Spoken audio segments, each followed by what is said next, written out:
to a special coverage of Startup Pulse for National Startup Day, a day dedicated to celebrating the spirit of innovation, risk taking, and transformative ideas that drive our economy forward.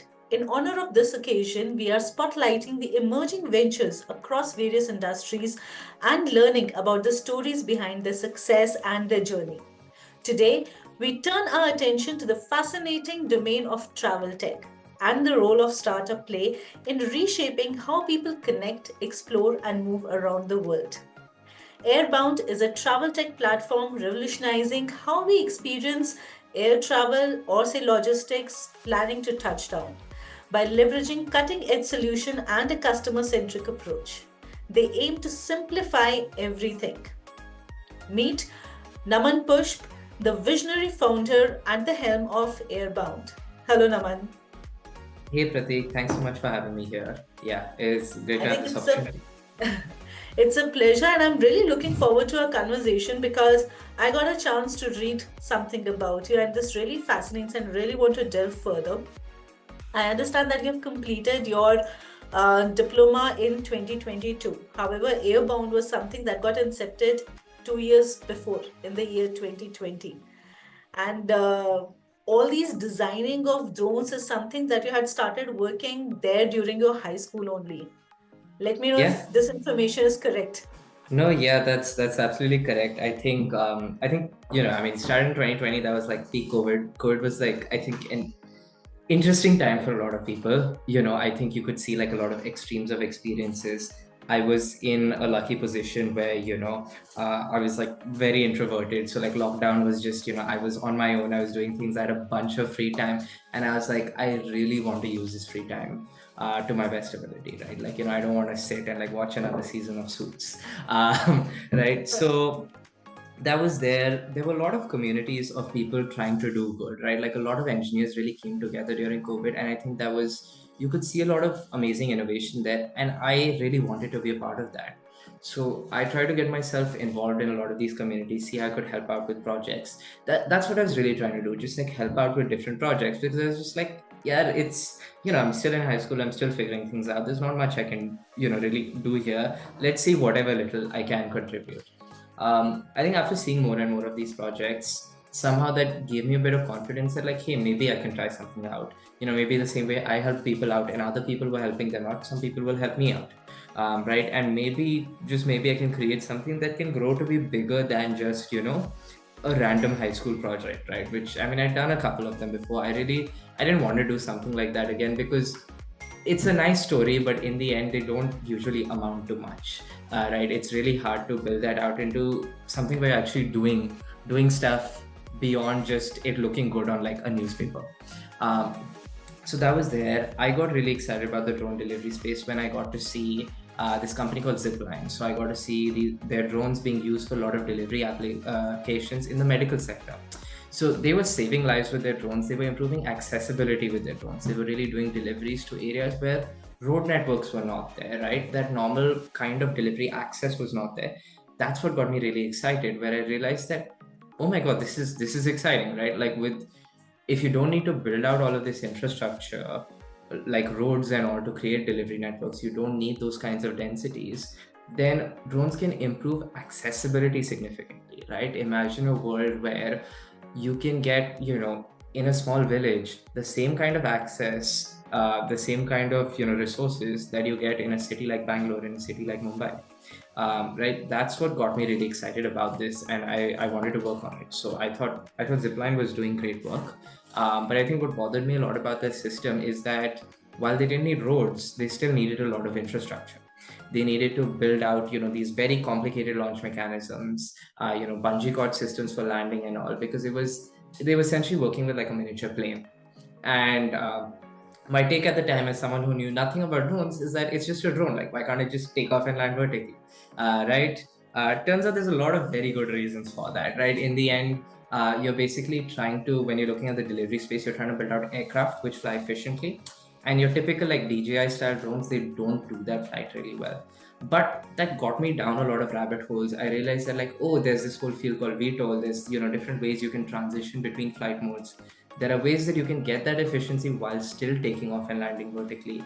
and that's where, a lot of engineering effort and resources were going into. So that got me excited, right? Like, I looked at a bunch of designs. I like combined a lot of different concepts that I'd read about.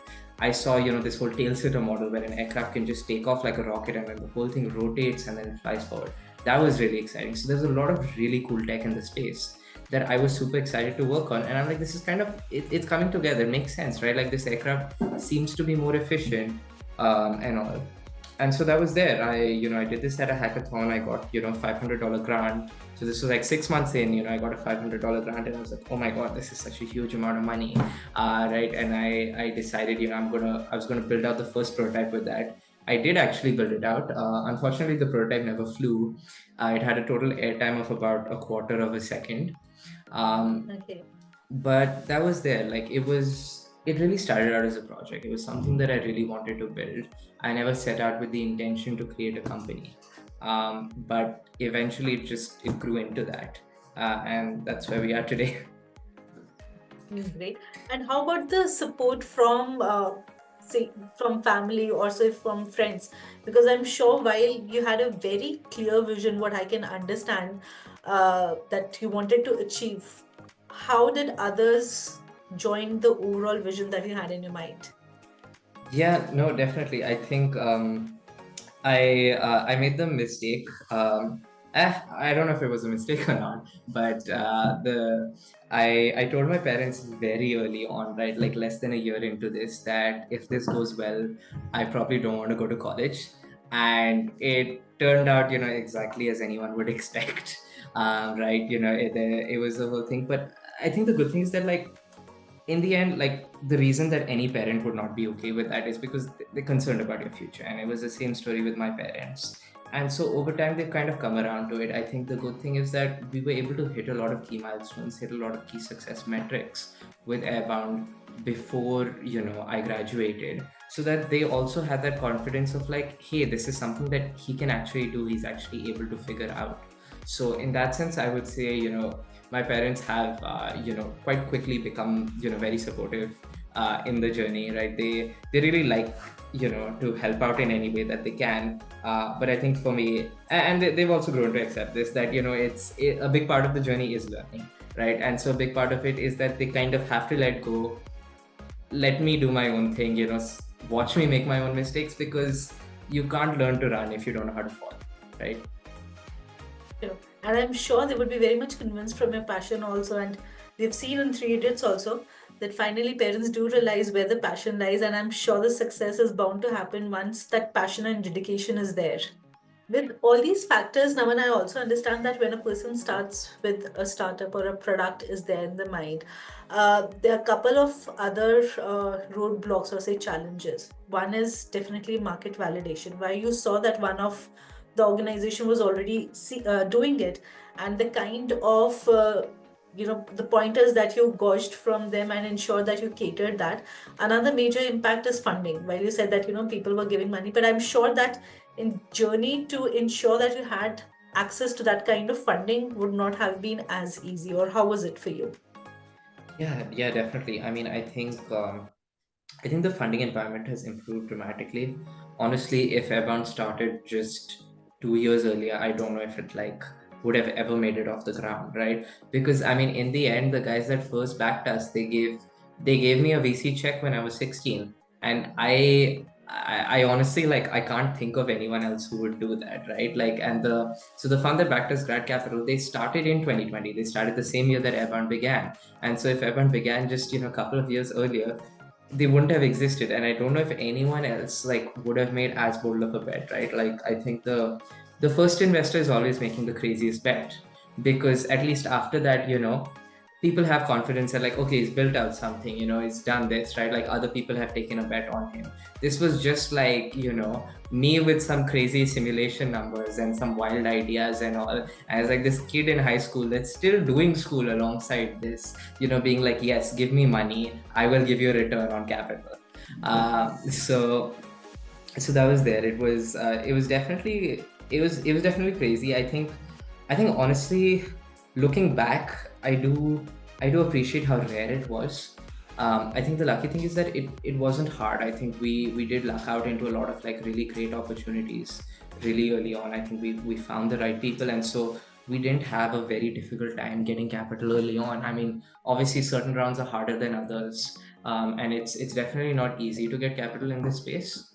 But I think we found ways, and now we have, enough of a sense of maturity around how the capital markets work, how startup funding occurs, that we can blaze our own path. And we have some amazing partners out there, right? Like Lightspeed is an amazing fund. They're able to advise us on a lot of things and help us out with, core strategy, right? I think the market validation side is also there. That part is interesting and probably like, you know, a position where I should not be giving out advice, but like I, at least for Airbound, do not believe in market validation.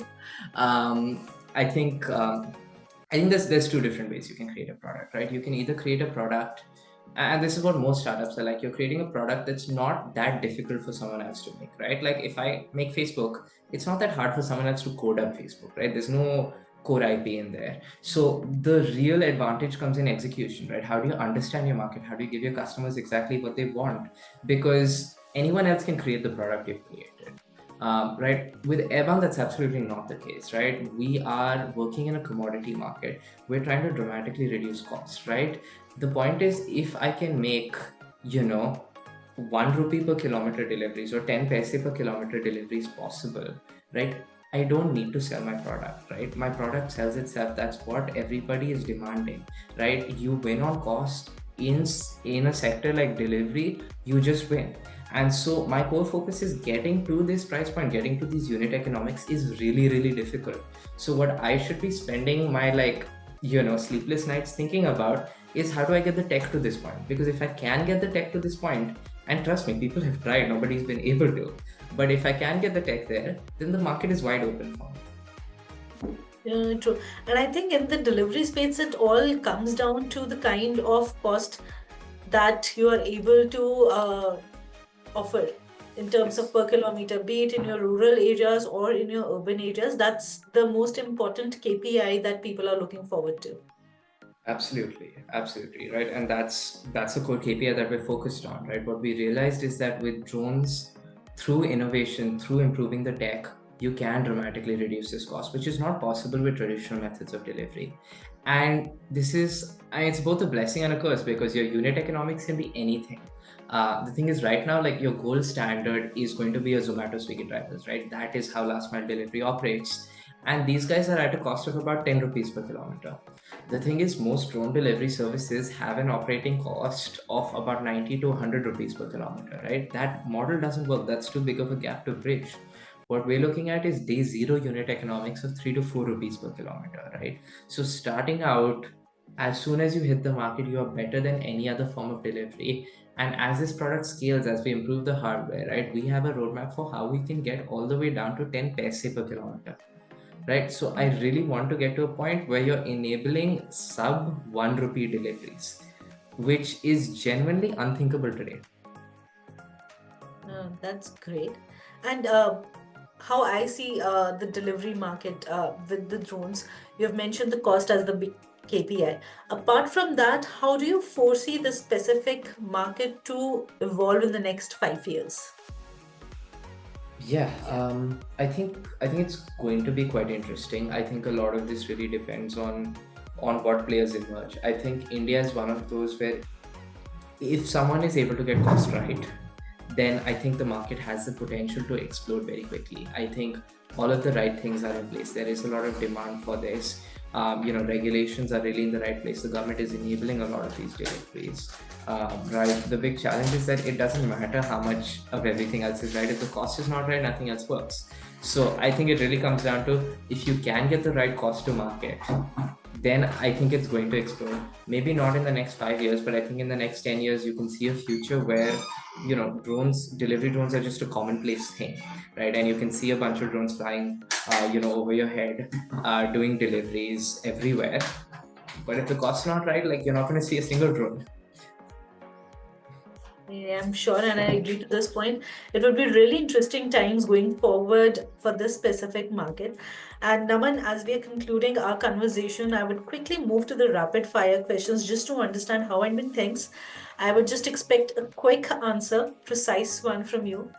So, Which do you rely more on, hard metrics or gut feelings? I think mostly gut, but we're moving more towards hard metrics. Okay. Any common assumption that startup life do you think is completely overhyped about? I think it's I think it's glamorized a lot. I don't think Okay. people should glamorize the idea of being a founder. It's not yeah, it's not a fun job on the day to day, but it's a very satisfying job. Okay. A single best piece of advice that you have received that continued to guide your decision making. It's never too early to do something, right? Like you can just do things. Like you don't wait around. Okay. Okay. Which historical entrepreneur or innovator would you most like to share a meal with? And what would you ask them during that conversation? Any specific thing in your mind? Honestly, for me, it's like I think the only thing in common with the best entrepreneurs is that they there is really nothing in common. They all figured out their own thing. Nobody was following a set formula, and so I don't see much value in trying to like really imitate the path of someone else. Okay. That's great and interesting answer, would you? Carving your own path moving forward. I think that is something that has been very prominent in Naman's journey that we have observed during our conversation. The overall journey for him underscores resilience, adaptability, and a very focused commitment as he navigates towards his market's landscape. From overcoming the challenges to envisioning a future where delivery becomes more cost efficient. And I think there was a lot of things to aspire and get inspired from your story, Naman, and some valuable lessons for the aspiring entrepreneurs and even the established ones. Thank you for sharing your story with us. Thanks so much for having me, Pratik. Thank you, and we look forward to witness your continued success and positive changes that you'll be bringing in the delivery industry. Yeah, hopefully we can make that future happen. Our best wishes are there with you. And a special thanks to our audience. Thank you for being with us. And I hope so this episode helped you get inspired. Do look out this space for many more inspiring stories. Till then, take care.